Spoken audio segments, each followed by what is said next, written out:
الحمد لله رب العالمين، والصلاة والسلام على سيد الأولين والآخرين محمد صلى الله عليه وسلم وعلى آله وأصحابه ومن صار على نهجه من يومنا هذا إلى يوم الدين. ربنا تقبل منا إنك أنت السميع العليم، وتب علينا يا مولانا إنك أنت التواب الرحيم. خشكبراني برز مهملاكتان. السلام عليكم ورحمة الله وبركاته. الحلقة أوزاري ناساندني تفسير كان بخدمة برز خوشي الشادبين وأتينا خدمة قناغي تشيتر ياخذ قناغي سرتاي تفسيري قرآني بيروس. جنابتان دزانم قرآن باسمان كرد ككتابي خواي پروردگار جل جلاله نازل بولا لاين خواي پروردگار هاتو تخواروا بوسر پیغمبري عزيز مان عليه الصلاة والسلام بواسطة سيدنا جبريل عليه السلام، وقرآني كلبردستي إمدايا كلامي خواي پروردگار كبسورة فاتحة دس بيكا وبسورة ناس شكوتايده، وهر حرفي تشي خوينوي تعبد وعبادته و لهمان كادا محفوظي بارقاي رب العالمين، يعني خواي پروردگار خوي برياري دا كم قرآن بباريسي كاتك خطاب خواي پروردگار جل جلاله لوح المحفوظة دي أبيت بيامي بشري أم قرآن بزمانه بلسان قومي كاتوا، يعني كلسان عربية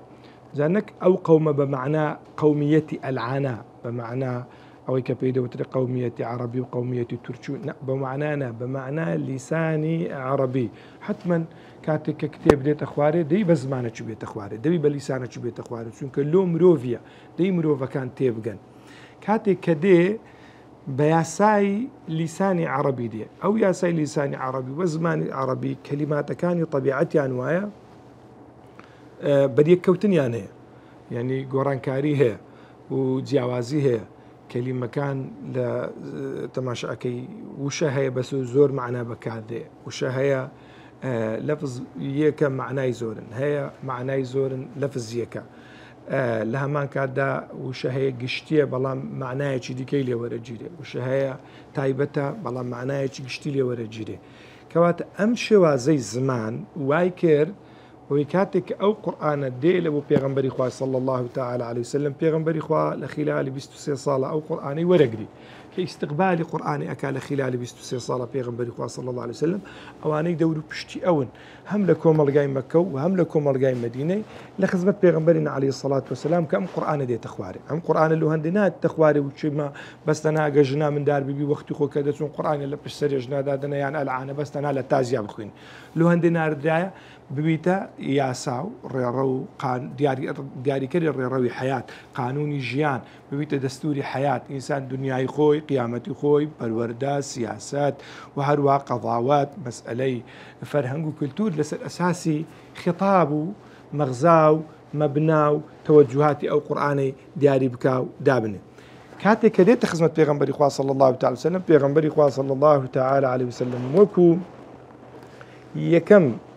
ورقري قرآني بيروز راستوقو قرآن كي أجيني للصحابة كاني ذا قرآن طبيعتي خوي وايا يعني وقت واتر دين باسي أكين وك ابن عباس رحمتي خواي پروردگار اللي بك الله قرآن شوار بشي هي الرو تفسيره وهي حلال وحرام وهي كباسي أكا هي بيوندي بزمان وهي بيوندي بتوضيحات هي وهالشانة كسنا زاني إلا الله نبي زي أويك بيوندي بتوضيحات هي أو قسمان هي أنا خلق بخوي تيجي يشتي مثلا كقولتي تقول هو الله أحد طواو يعني كابرات تيجي يشتي يقول هو الله أحد خوايك الله الصمد بين يازب بيستي بيت كسنة لم يلد ولم يولد واضحة بلام هندك شتيدي كهي لنا أو قرآن مثلا حكمة كاتك كحكمة أو حكمة بيستي بتوضيحها مثلا على سبيل المثال كاتك كخواي پروردگار جل جلاله ببيغمبري فرمي صلى الله تعالى عليه وسلم لقرآن بيروزا فرمي كاتك كابراء قرزدارية كتشيا باب نسل لبينيانا وليكتب كاتب بينهم أو آية كابو نوعية فريم بالبينيانا بنوسي كاتبك بعدالة إيه باشا أو عدالة تشي دياري أكا وصفي سنة سيمايتيا يعني مثلا كرتري بكينوا كاتك أخواي پروردگار جل جلاله أفرمي أقيموا الصلاة وآتوا الزكاة أو كو إقامة نوجكي بكم پێویستی بە تەوضیحاتە، پێویستی بە ڕوونکردنەوەیە. ئەبێ بزانین شێوازی نوێژ کووە نیەت لە چێن دەرێت دەهێنرێ، لە چێن دەرێت تەحیات دەخوێندرێ. ئەو شێواز و هەیئەت و ئەفعال و ئەقوالانەی کە لە قورئانی پیرۆزە ئێستا بوونیان هەیە، ئەبێ بزانین مەوضوع و بابەتەکە چۆنە. پێویستمان بچێ، پێویستمان بە مشەریع و بە وەرگری یەکەمی قورئانەیە تاوەکو فێرمان بکات. سەحابە دێنە خزمەت پێغەمبەری خوا صلی الله تعالی علیه وسلم، یا رسول الله صلی الله علیه وسلم دەمانەیە بزانین نوێژکردن کووە. زەکات بە هەمان شێوە، حەج بە هەمان شێوە. جا لێرە کاتێک کە قورئان دێتە لای پێغەمبەری خوا صلی الله علیه وسلم، وەیە پێغەمبەری خوا بە یەکەمین مفەسیری قورئان دادەنرێت. پێغەمبەری خوا صلی الله تعالی علیه وسلم بە یەکەمین مفەسیری قرآن دادەنرێت. چکە خوای پەروەردیگار لە قورئانی پیرۆزە فەرموو ئەنزەلنا ئیلەیکە الکتابە لیتبەیینە للناس ما نزل ئیلەیهم. ئەی رسول الله صلی الله تعالی علیه وسلم، ئەمە قورئانمان لە بۆ تو نازل کردیە هەتاوەکو ئەتو لەو عالەمێ ڕوون بکەیەوە. ڕوونکردنەوە وەک زانان ئەڵێن چەند بەشێکی هەیە، هەیانە تەفسیرە، هەیانە تەویلە، هەیە تەوضیحە، هەیە تەشریعە. جا لەوانەیە کە چیان چییە؟ ئەو تەفسیرەیە کە ئەگەر بێت و ئەو شوێنانەی کە لە قورئانێ دەبێتە ئیشکال لەسەر مەسائیلی تێگەیشتن، هەروەک ئێستا هەندێک نمونە باسەکەین کابرا دێتە خزمەت پێغەمبەری صلی الله تعالی علیه وسلم، ئەبینی بابەتەکە پێغەمبەری خوا صلی الله تعالی علیه وسلم لۆی ڕوونەکاتەوە. جا طبعا پێغەمبەری خوا صلی الله تعالی علیه وسلم وەکو شخصیەتی خۆی کە تەفسیری قورئانی کردیە، ئەو شوێنانی کە پێویستیان بە تەفسیر بووە خەڵک ئیستفساری دەربارە کردی، بە سێ شتا پێغەمبەر صلی الله تعالی علیه وسلم ئەو تەفسیرەی کردێ. یعنی سێ شتە بووینە پێغەمبەری خوا صلی الله تعالی علیه وسلم سێ مهمە و سێ ئەساسیاتە بووینە پێغەمبەر صلی الله علیه وسلم تەفسیری ئەو بابەتانەی لەسەر کردینە. یەکەمینیان وەحیە، دووەمینیان حکمەیە، سێمینیشیان لابردنی پەردەیە، کەشفی غطائی پێگوترێ. باشە، وحی بخۆ قورئان بەخۆی وحیە، پێویست بە وحیە، بەڵێ ئەو وحیە مەبەستمان ئەوە نییە کە نازل دەبێت، مەبەستمان پێ ئەو ئیلهاماتەیە کە خوای پەروەردیگار جل جلاله ئەی خاتە دڵی پێغەمبەری خوای صلی الله تعالی علیه وسلم. چونکە خوا ئەفەرمی دەربارەی پێغەمبەر ئەفەرمی وعلمەکە ما لەم تەکون تعلم. ئەی پێغەمبەر صلی الله تعالی علیه وسلم، ئێمە هەندێک شتمان فێری تو کردووە کە ئەتو دەربارەی ئەو شتانە هیچت نەزانیوە. تعلیمی رب العالمین لەبۆ پێغەمبەری صلی الله تعالی علیه وسلم یارمەتی دەرە لەوەی کە پێغەمبەری خوا صلی الله علیه وسلم هەندێک شتی ڕوون بکاتەوە، ئەوەی کە دەربارەی ئەو شوێنانە هەیە کە لە قورئانە بە ئیشکال دادەنرێت.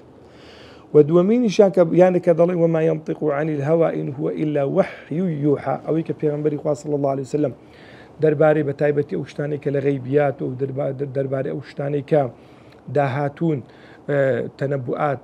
پێغەمبەری خوا صلی الله علیه وسلم دەربارەی ئەدوێ ڕاستەوخۆ نییە. پێغەمبەری خوا صلی الله علیه وسلم برجی خوێندبنەوە یانە مەتەلەن برێم وەکو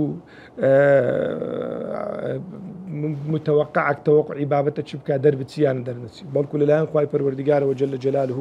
یانە وەکو ئیلهام یانە وەکو خەون پێغەمبەری خوا صلی الله تعالی علیه وسلم ئاگادار کراوەتەوە، ڕای خستراتی دڵی پێغەمبەری خوا صلی الله تعالی علیه وسلم بابەتەکانی لە بۆ ئێمە باس کردینە. و حکمەتیش ئەوەیە کە پێغەمبەری خوا صلی الله تعالی علیه وسلم وەکو باقی پێغەمبەرەکانی دیکە خوای پەروەردیگار ئیستیفای ئەو پیاوانەی کردینە، یعنی هەڵی بژاردینە. ها پێغەمبەرە فەرمی صلی الله تعالی علیه وسلم لە تەمەنی خۆم سێ جار خوای پەروەردیگار جل جلاله دڵی خاوین کردومەتەوە ئەو حەز ئینسانیانەی ها لە خاتری قبولی تەلەقی گەورەی عەزەمەتی وحی بکە پێغەمبەری خوا صلی الله علیه وسلم هەم لە ڕووی جەستەییەوە و هەم لە ڕووی ڕوحیشەوە ئامادەکرایە. لێ ئەوەی کە ئەوان دەیبین حتا پێغەمبەری خوا صلی الله علیه وسلم حەدیثێکی هەیە ئەفەرمی ئێمە چاوەکانمان ئەنون بەڵام دڵەکانمان نانون، ئاگایان لە خوای پەروەردیگارە جل جلاله. ئەوە وا دەکا ئەو شتێک کە پێغەمبەر ئەیبینی عەلەیهی الصەلاة وەسەلام خەڵکێکی ئەعتیادی و خەڵکێکی طەبیعی نایبینی. لێ ئەو حکمەتە کە خوای پەروەردیگارە فەرموو وأنزل الله عليك الكتاب والحكمة وعلمك ما لم تكن تعلم وكان فضل الله عليك عظيما. ئەو ئینزالی حکمەتە علەما ئاوای لێ کردنەوە، چونکە حکمت لە قورئانێ بە زۆر معنای هاتیە. یەک لەو بابەتان ئەوەیە کە خوای پەروەردیگار جل جلاله فێری ئەو داناییەی فێری پێغەمبەری کردە صلی الله تعالی علیه وسلم، استعدادی شخصیات و کەسایەتی بە نەوعێکی کردینە هەتاوەکو بتوانن ئەو پێغەمبەرانە عەلەیهیم الصەلاة وەسەلام یعنی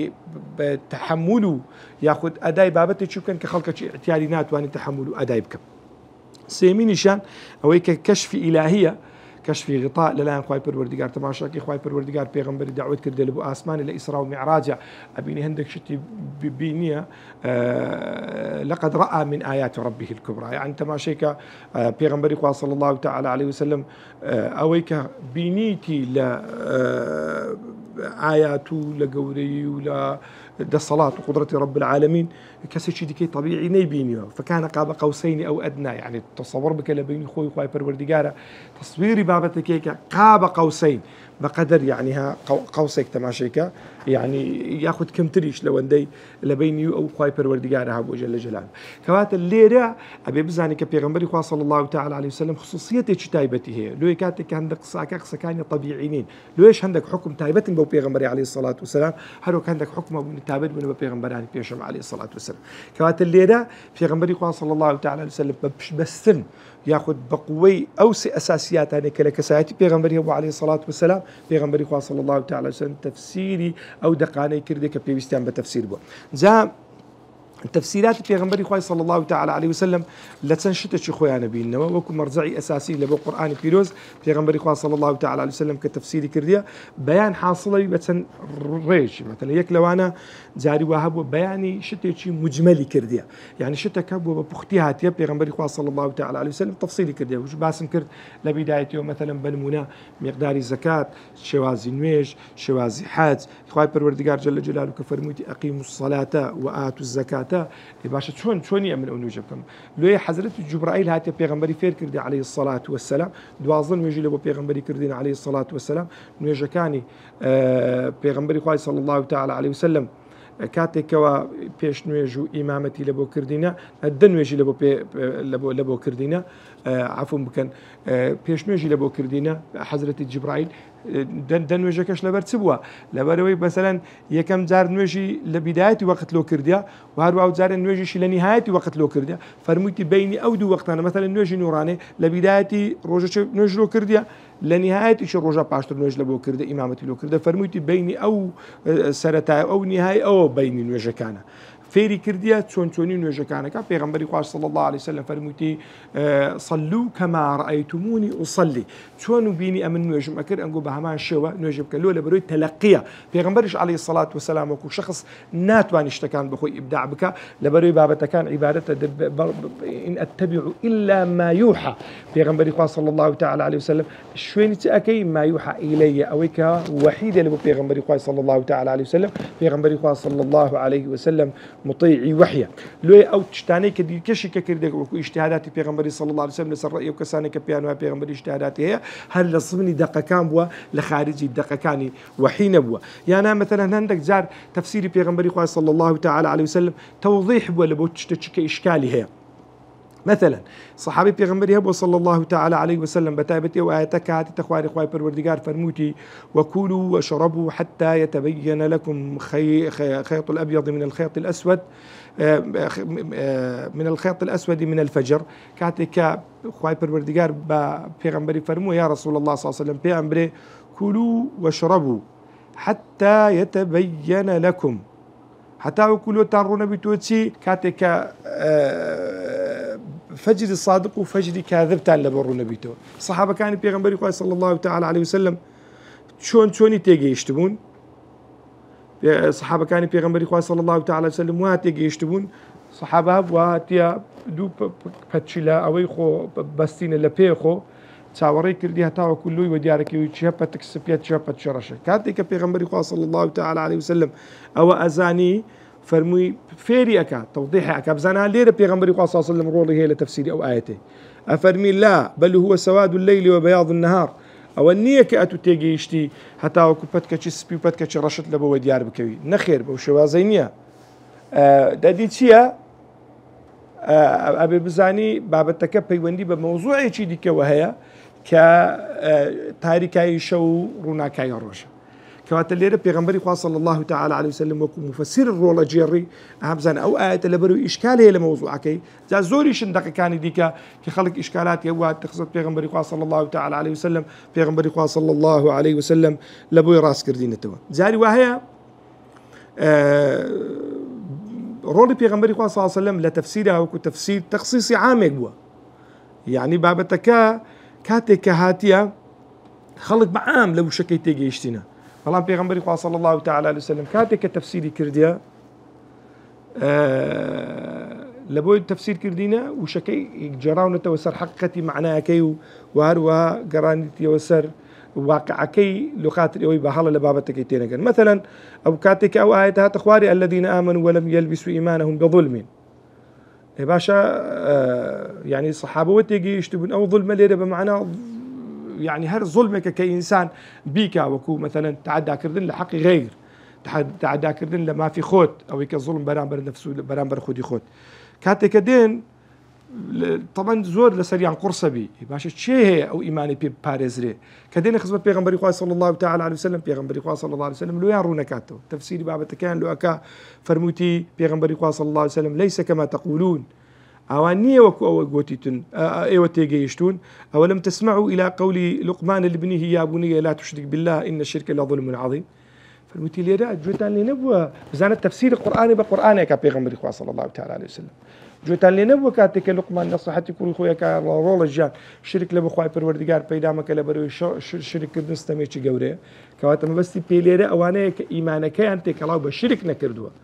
لو پیغمبري خوا صلى الله تعالى عليه وسلم وشيء مفهوم عام كلنا الصحابه بوني هبوا پیغمبري خوا صلى الله تعالى عليه وسلم بالتفسير خوي لبويان تخصيصك لبويان ريكخه لبويان ترتيبك يعني ليره روري پیغمبري خوا صلى الله تعالى عليه وسلم سندقري مهم بوا بالنسبه للصحابه تصور بك اگر پیغمبري خوا صلى الله تعالى عليه وسلم وكو برادراني كي استا بناي قراني وروت قرانيه كدلن پیغمبري خوا صلى الله عليه وسلم بس تنها وكوي تلاوي قراني لسربو اگر بيت اواني نكرد بان پیغمبري خوا صلى الله تعالى عليه وسلم او تفسيراتني لو منكر با ممكن بيستا ايمشتوشي چشو مشاكل بوينا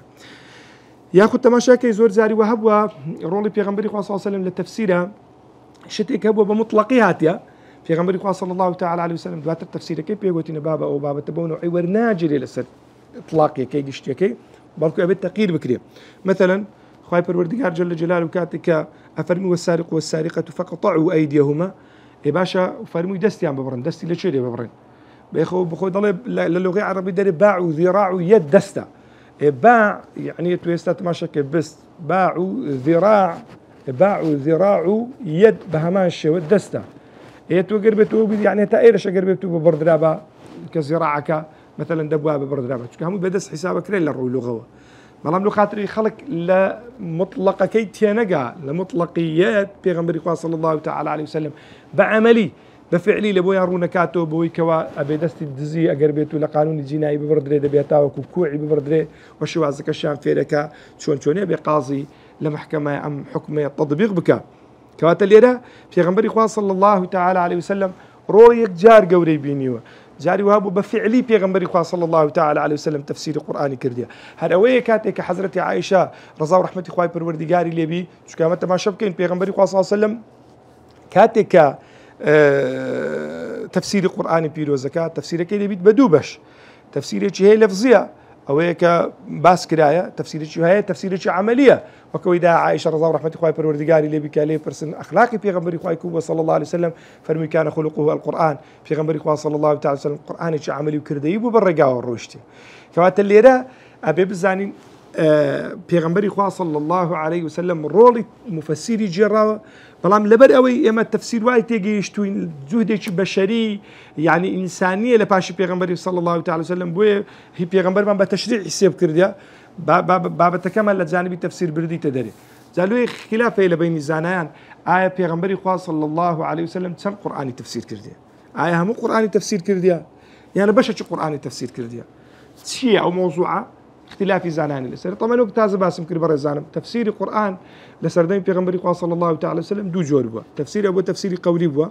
تفسير قولي كي بيغمبري صلى الله تعالى عليه وسلم هو ديار ابو كوا تفسير القرآن همونه كرد بيغمبري صلى الله تعالى وسلم لبرتشبه كاركي يك لبري بيستان بين ابو لبري خلق صاحبي سليقي شباك بوا اصلا ولا ابدا خلق الاستفساري ناكر لبري استفسار كرد لو سردمي لا تسالوا عن اشياء ان تبد لكم تسؤكم بسياره درباري زور او تشتانه مكان لو انا بواسطه بسياريه كشي حتى در كابرك زور بسياري كرد بيغمبري صلى الله عليه وسلم زور رازي ندبو نبعد بواسطه او كابراي مشقت لبو مسلمانه بيدا بايتك بيت اخواري وضع كان واقع كان بنوع شي ديك بقورن بەڵام لە ڕوو عملیەکەی تەماشاکەی هیچ دقێکی ئەو قورئانی نەما پێغەمبەری خوا صلی الله تعالی علیه وسلم بە عملی تطبیقی نەکردبی و هەروەها ڕۆژانە لە کۆمەلگای مسلمانان پیادەی نەکردبی. جا کەواتە ئەوەی کە زانایان باسی ئەکەن کە اختلاف هەندێک هەیە پێیان وایە پێغەمبەری خوا صلی الله تعالی علیه وسلم هەموو قورئانی لە بۆ سەحابەکان ڕوون کردیتەوە پێغەمبەری خوا صلی الله تعالی علیه وسلم. أو طبعا رأي ابن تيمية لمقدمي أصول تفسير هذا أول شيء يعني كابن تيمية رحمة الله بالوردقار اللي أتسي جانبك بيغمبر كدر اللي رون كردين توا أو إلا رؤي الفاظ بيستان بيبي بلفظ بيجوتين أو إيك ولا رؤي عملي بيغمبر صلى الله عليه وسلم بعملي تطبيقي كرديا دومين يعني بيان وياك بيغمبر صلى الله تعالى عليه وسلم إلا بشتي كمي تفسير كرديا. طبعا وش ذكري برين لجانبه لفظيكيه يعني او رأيه يعني اواد زم على بين رأيه كان بكين هو السيوطي رحمه الله بالوردقاري اللي بيو باش كزانان بيانوا او نقل ولا بيغمبري صلى الله تعالى عليه وسلم اياتك لا كان القران بيرزوي كبيستي اشكال بو مثلا خلق ليتي نجي يشتي بيغمبري صلى الله تعالى عليه وسلم وكو مرجع وكو مشريع وكو مبين وكو مفسر وكو موضح وكو مؤول بيغمبري صلى الله تعالى عليه وسلم لبوي باس كردينا باش تشي ديك بيان وايا بيغمبري صلى الله تعالى عليه وسلم يعني زوربي قرآني تفسير كرديا يعني همونا بس زوربي يعني تيكلت شيء كان كرديا لما بيني هردو كان نزور نكم اوش ذكري بلين يعني اويك هيا بابتك موضوع خلاف يكل شين دريا لو هيك تفريق نكرها لما بين التفسير اللفظي والتفسير عملي اجا تفريق بكره بقى لما بين التفسير اللفظي والتفسير عملي او اشكالات دروس ندبو چونکە لو پیغمبری صلی الله تعالی علیه وسلم ئێمە دەزانین پیغمبری خوا تفسیری قورآنی نەکردی وەکو تفسیر ئەوەی کە لە بەردەستی مەدایە وشە هەر ئەسڵەن وەلا ئەبەدەن سەحابەکانیش باماشەوە دواتر وچی دێنە سەر پێویستیان نەبووە خەڵک پرسیاری نەکردێ كاتك خلافات دروست بي كاتك واشكالات دروست بي لسردمانك فتنه دروست بي خلق للغه عربي ودورك وي خلق تشتي نازاني او جار خلق بيوستي بتفسيري كامل بوا وكوي كوالا سردمي تابعينا ديتا بيشه كواتا اللي برزان بيغمبري صلى الله تعالى عليه وسلم بمفسيري كم القران بيروز دادندري وبيغمبري صلى الله تعالى عليه وسلم اويك بيويز بوا لبواري لفظيه ولا الصحابه كانوا يشربوا امام باسكردي وبيغمبري صلى الله عليه وسلم لبواري عملي وكردي براكتيزيشن پیغمبری صلی الله تعالی علیه وسلم قرآنی بو برگادا روشتوا سیره پیغمبری صلی الله تعالی علیه وسلم اتوانن برون تماشا بکن برو تماشای سوره احزاب بک برو تماشای سوره توبه بک تماشای سوره انفال بک تماشای سوره محمد بک تماشای سوره فتح بک تماشای سوره احزاب بك تماشي سورتي مثلا قد سمع الله سوره حشر او بابتان بك تماشي كهوي بشش جاني بيغمبري خواتي ده صلى الله تعالى عليه وسلم يعني شيء بمعنى او بيغمبري خوا صلى الله تعالى عليه وسلم مفسر شيء عملي قراني بيروز بوا لبو يمي بدزيش توي كبيويز بيتن لمسائل دينا ولا بو ما يتبين كردي وروني كردي توهيج حجيك ما نما للرجاء قيامته كان خدمه خواي پروردگار بكين حجه خواي پروردگار مولاي موفق بك بمين بخير والسلام عليكم ورحمه الله وبركاته.